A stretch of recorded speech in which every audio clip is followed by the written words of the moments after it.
যাইতাছি। এই ফাঁকে আমার একটু তেল মালিশ খাওয়া হয়ে যাইব বৌমার হাতে।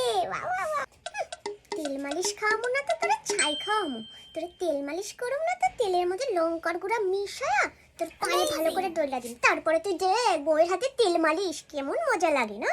এখানে বইলাম তাড়াতাড়ি তেল মালিশটা কইরা দে, খুব যন্ত্রণা করতেছে রে। কই দেন দেখি